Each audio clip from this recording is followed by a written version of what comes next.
Welcome to the Wellborn podcast. We're inviting you on a journey that's been 17 years in the making, which will eventually culminate in the creation of a unique place here in Hampshire.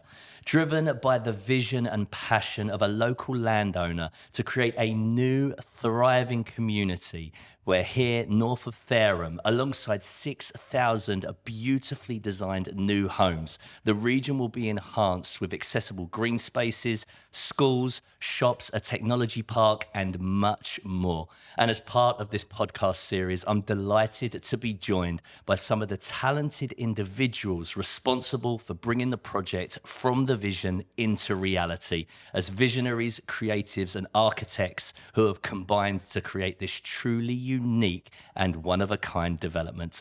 And as part of this episode, it brings me joy to welcome Kim Wilkie, the landscape architect for the Wellborn project. Kim, it's fantastic to have you here. Thanks, James. Thank you so much for joining us. So, Kim, first and foremost, I want to talk a little bit about you as an individual. We want to get to meet the man behind the talent, as it were. I know that you studied history at Oxford before then studying landscape architect in California.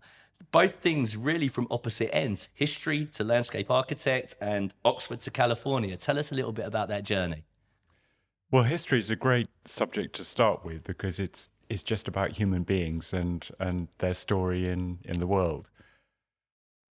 And then moving from Oxford to California, as you say, is about as big a change as you can imagine. A good one for the weather. For the weather, but also also going from libraries and something very academic into something much more to do with design and the practical world. And it was 3 years of heaven there, really was. Was it a completely different way of working for you? Like you said, very different subjects. Maybe you're looking more creatively rather than into finer facts and details. What was the mindset change that had to happen for you? I mean, the big thing is you're drawing and making models rather than sitting in libraries looking at books. And also the way it works, you have these big studios, so you're all together, designing together, and you learn as much from the other people that you're designing with as you do from your professors. Were you always artistic then? What drew you towards landscape architect? Probably autistic rather than artistic, but Okay. but no, I enjoy drawing, I enjoy design, but I probably didn't realize that early on. And what's the difference for those of us that are quite ignorant or naive of the architecture world? What's the difference between a conventional architect maybe for buildings and a landscape architect? Actually, the two are really close. And one of the things about Berkeley is you study architecture, environmental planning, city planning, and landscape architecture. I guess the essence of it, though, is that landscape architecture is about where the buildings go, how they fit on the land, how everything flows together. And so it is all part of a whole process and spectrum, but I'm especially interested as to how buildings and human beings fit on the land. I.e. looking across the horizon as such then, because when I think about it, I'm like, right, landscape, that must mean you go and look at a body of land and just go, right, I'm going to put this there and that there. Is that what you're doing? Except you probably don't think I'm going to put this there. The land tells you where it can cope with things, and so you're led by the land. Okay, great stuff. So tell us a little bit about the Wellborn project and how you first became professionally involved.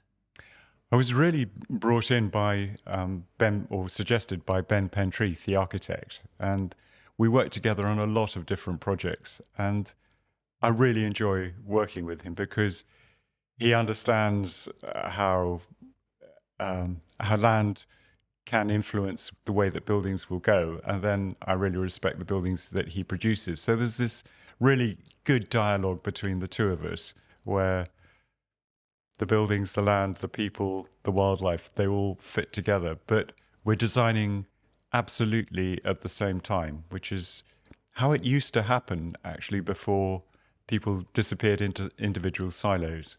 So tell me a little bit about your relationship with Ben Pentreath, then, who is the town architect for Wellborn.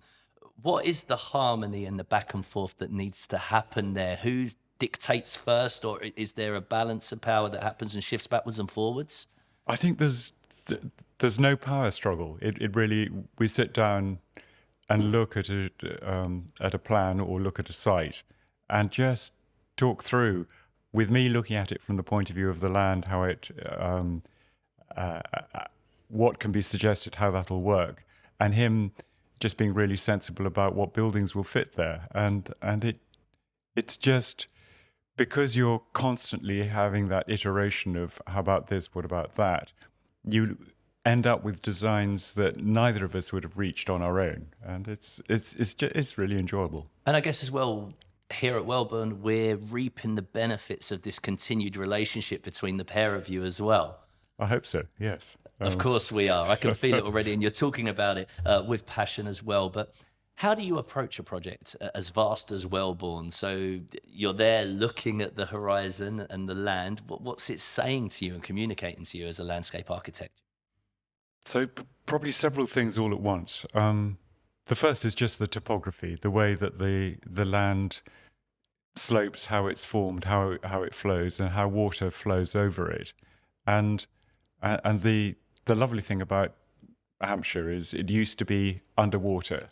So the soil actually is made up of millions of years of crustaceans and seashells. So tell us a little bit about it then. I wasn't aware of that as a region. Tell us a bit about the history of Hampshire. So southern England, the Chalk Downs were completely continuous with Champagne, and then it was covered in sea. And as the coccoliths and the seashells floated to the floor of the ocean, they created this amazing chalk substrate with flints running through it. And then, without getting into too much trouble, there was the big tectonic shift, which created both the Himalayas and the southern downs and northern downs as it rippled out. Right. And as the land emerged, you then got this amazing chalk substrate, very alkaline but great for grapes, and then the flow of how water eroded that. So it's all to do with millions of years of geology, and then the water carving the shape of the land, and then on top of that, the whole human habitation. I mean, it is part of Druid land down here, and Thomas Hardy's Wessex. So it's full of memory and shape and form. So tell me, how much of an extent do you have to have an understanding of that history of the land when you're going to build a site? So what you're saying there almost starts to make me think about when you see a history program and they dig into the ground and they look at the different layers. Do you have to understand that from an architect perspective? I find it essential, yes. And one of the really exciting things is right in the middle of the site here, there's a long barrow, an ancient burial chamber under the ground. Wow. And so the main park that flows through the center of this will be based on respecting that ancient burial mound. That is incredible. So we're going to pay homage to what we found as part of excavating the site. Yeah, because with landscape, you have to think in terms of thousands, if not millions of years. And when you're creating a new community on top of where there have been ancient communities, it's really good to remember that and to bring that through. And those burial mounds originally were completely constructed of white chalk. So they would sit with these great, wonderful hemispherical shapes standing out bright white against the green of the land around. So was the site, do you know, historically chosen for a particular reason? Because I know indigenous people will pick it aligning with the stars, etc. Is there some of that going on as well? I think so, but we don't know exactly what was in their heads. But often they were very visible sites and very spiritual sites. That's actually amazing, because talking about that historically and traditionally, it then makes me want to ask you an impromptu question like, has that kind of thing been considered with the Wellborn project? Have we thought about, I don't know, where the sun lies at particular points or as it sets, where it travels across the day? Are all these kind of things considered? Is it that kind of detail? Absolutely, yes. Because not only does that have great scientific resonance, but actually in terms of sheer human comfort, where the sun rises, where it sets, I would, if I'm designing a domestic landscape, it'll be, where do you want to have your first cup of coffee? Where do you want to have your first gin and tonic? And so it is to do with the position of the sun, the microclimate you create, the kind of memories and feelings you'll make around that place. I have it on good authority, having spoken to John Beresford, in fact, that there will be somewhere you can get both a gin and tonic and a coffee as part of the Wellborn project.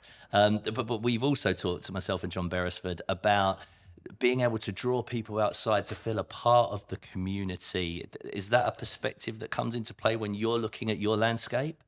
Yes, and so actually designing those spaces, those public spaces, I tend to start with where will the water flow, and that's great for actually dealing with the water, harnessing the water, but actually really important for where will people flow, and in the same way that water has a main channel, it'll then have eddies off it where people will want to linger. Well, there'll be play areas, places to grow food, places just to gather and enjoy the gin and the coffee. Talk to me about the importance of the bodies of water on the Wellborn project and how they've been considered and the benefits for both residents, visitors, and possibly the wildlife and the ecology of the site as well. So there are two sides to that. One is, how do you deal with water when you get these increasing storm events? How do you make sure everyone's not flooded? But then how do you keep it so that in times of drought, you've got enough water to keep everything alive?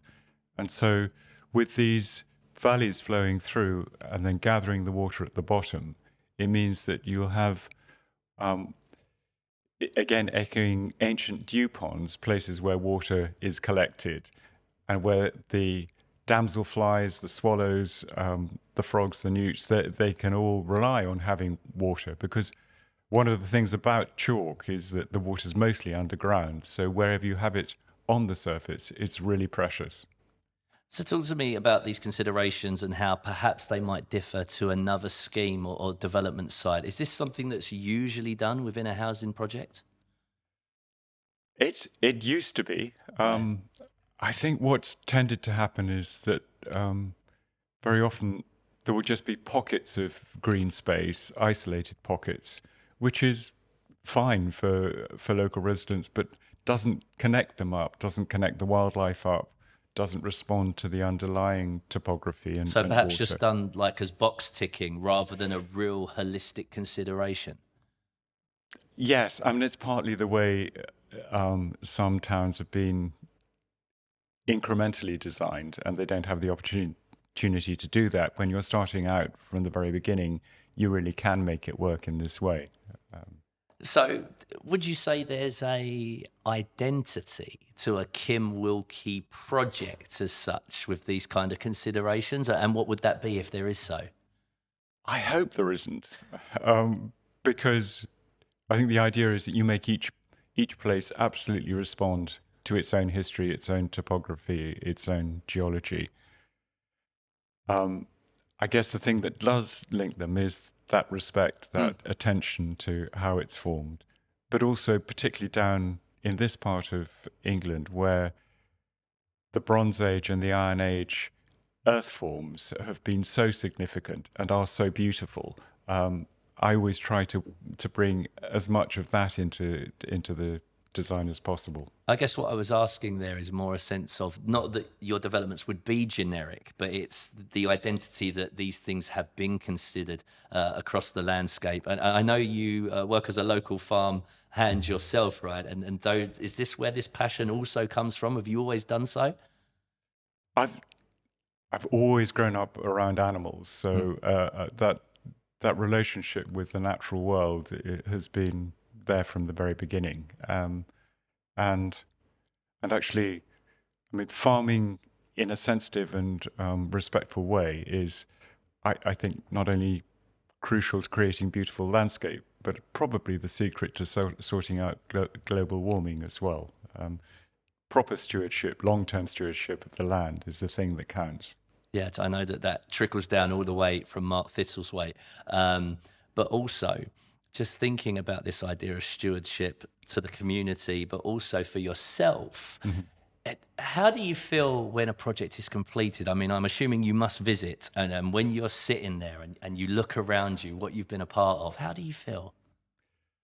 Actually, the first thing is it's never completed because with landscape, um, I'm always designing for 100 years ahead. Um, and, um, and so most of the projects I've been involved in, I keep on going back and looking at them and correcting where I've made mistakes.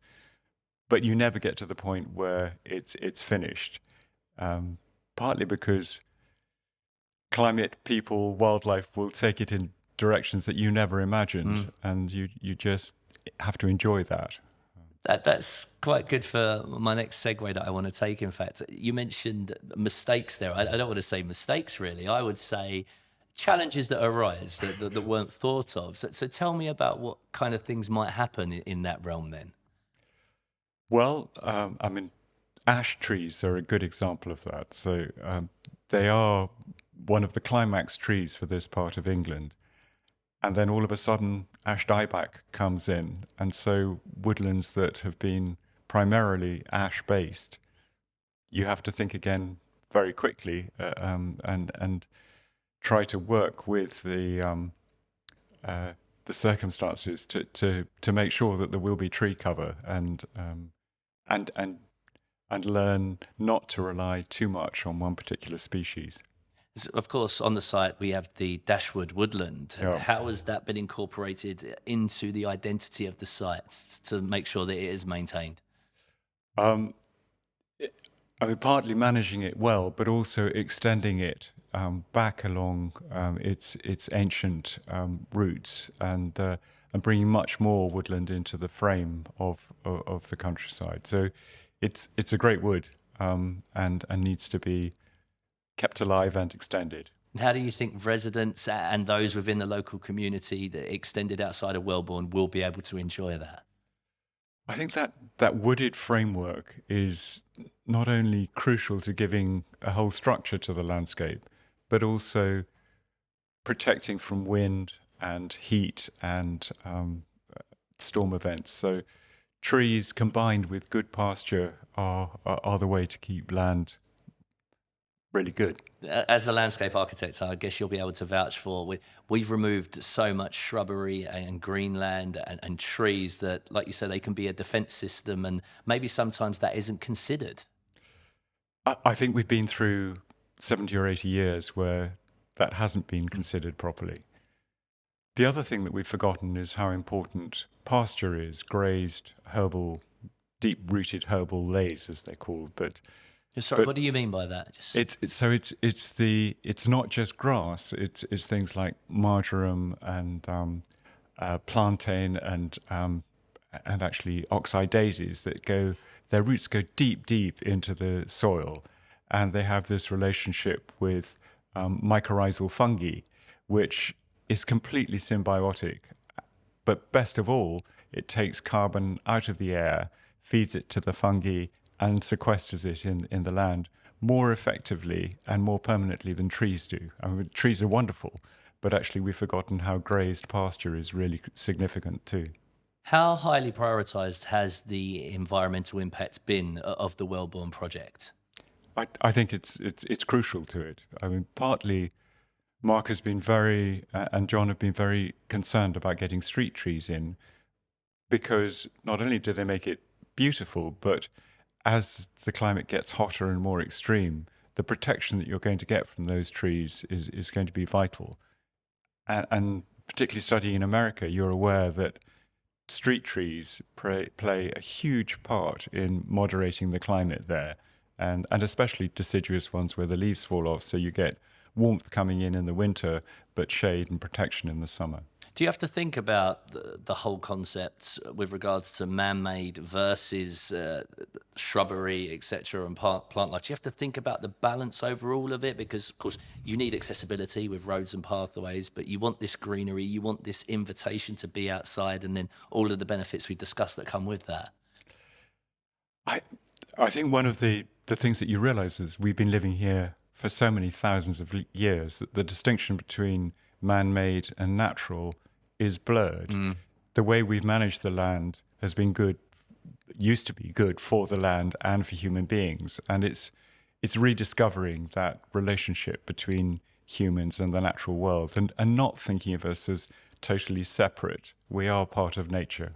Yeah, I couldn't agree more with that statement. In fact, I think sometimes we do forget that, don't we? I just want to move on to, because even in the name we talk about Wellborn as an English garden village. But what does that mean with regards to being inspired by the garden city projects of the 20th century?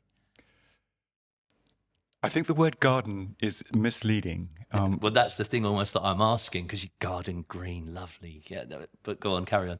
So until relatively recently, and by that I mean the 19th century, cultivation of the land was all to do with producing food, and whether it's vegetables or fruit or wheat, and so most most gardens and indeed cities were based around how you could grow enough good food to survive, and so the walls that are around walled gardens are about protecting from predators from outside, from weather, and creating a perfect microclimate. And so growing food and growing it well and beautifully is at the heart of human settlement, and what I understand to be at the heart of garden villages. So it's much closer to market gardening than it is to ornamental gardening. So when you look at the whole site and as the landscape architect, what role does the science and technology park play, the schools? How do you balance that amongst it all as well? They're just the different habitats of humans, and you have to link them all in with the underlying topography and the way that it all fits together. So it's just understanding human habitats, wildlife habitats, and getting them all to harmonize. So what kind of considerations do you have to take in mind though? Because I was thinking about this podcast and I was driving on a motorway and you see it swoops and it sways and then like, do you have to, you mentioned going with the land, but will there be points where perhaps you will ground a piece of it because of such a huge structure like a school or a technology park, or will you try and work around that with the landscape?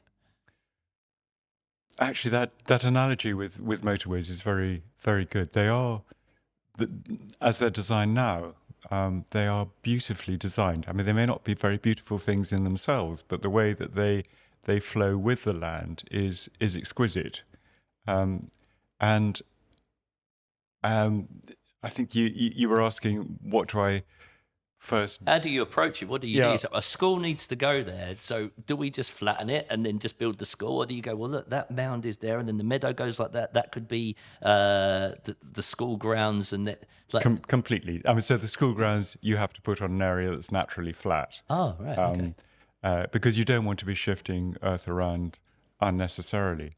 But what I was going to say is that when I look at a piece of land, I almost imagine what it would be like to run my hands over it. So it's much more to do with touch and the other senses than it is just the visual sense. And I work a lot with models, and so imagining how you'd run your hands over the site where it's flat, where you'd put the school, the natural things, where you take advantage of the hills and the slopes. It is very sensuous in that from that point of view. Do you consider yourself an artist? Or the way you talk about it there, you're talking about the depth of almost your canvas, aren't you? And what you can create. Do you feel it's a real artistic, creative process that you're going through? Or do you consider it you're being more practical with what's in front of you? I'd probably call it a craft more than an art, but it is. I think that distinction is kind of blurred, but making somewhere beautiful because intrinsically it works. Art can often just be a commentary on what you see. This is more. You can't just stand back and comment. You are creating a place for people to live in, and so it's got to work as a craft as well as be beautiful. And you mentioned earlier, and you said that your project's never finished. But let's say you revisit, and after phase one, the first 600 houses, there'll be people living there, thriving. How does it feel to see that as your project begins to come to life, shall we say, rather than finish? It's completely thrilling. And I think what's very nice is you don't control it all. You're working with the architect, with the engineer to start with, and then with the wildlife, with the people, with the vagaries of history. It all unfolds, and often in better ways than you ever imagined. You hope, but it is that sense of working with something that's fluid and changes that makes it more exciting than just creating a finished artwork. And also, as we talk about the progression and development of the project, I guess you talked about dealing with challenges that might come up that you hadn't suspected. Does that change at different points? So at the moment, you look at the site and you've got, I call it the works for the works so that they can begin. But then you might come in and the lay of the land could be different because of the infrastructure that's gone in. Is this something that has to be considered, or a bit of a nightmare as you just rolled your eyes then for a second? No, a really good point, because right at the moment, we're designing underground more than overground. So where all the utilities go, the electricity, the water, the sewage, that's absolutely crucial to the ultimate layout of what it's going to look like above ground, because the crucial thing is where the roots of the trees go. You can't just put them in pots underground. Their roots need to touch. Right. And because it's in the touching of the roots that they communicate through these mycorrhizal fungi, where the health of the trees comes from, where the longevity of it comes. So there are moments where I say, no, you're going to have to dig those drains up. They're in the wrong place. and What's the response you get on that? John and Mark have been amazingly tolerant of that. It's just the construction underground went ahead of the design. But you're right. What happens underground is absolutely crucial. And so if you're designing a city from roots, OOTS rather than OUTS, then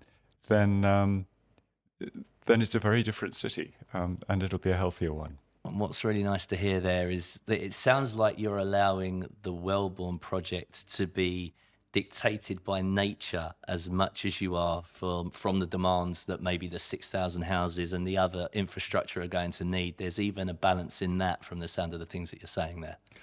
Yeah, I might say natural logic rather than nature, because nature with a capital N feels as though it's sort of something separate, but natural logic is something that works in terms of engineering, works in terms of human beings, and works in terms of the natural world. So I think there is a sweet spot where they all fit together very comfortably. Well, Kim, listen, it's been an absolute pleasure to spend some time with you, listen to your passion. And for me, it clearly shows how your background in history as a graduate has then led on to this expertise in the world of being a landscape architect. So thank you so much for your time. It's been a pleasure. Thanks, James. Thanks. And for you watching out there, if you want to stay in touch and follow all of the developments of the Wellborn project, then make sure that you sign up online via the website at www.wellborn.co.uk. And as well, you can stay up to date across the socials on Facebook, LinkedIn and Instagram at Wellborn UK. Thank you for joining us.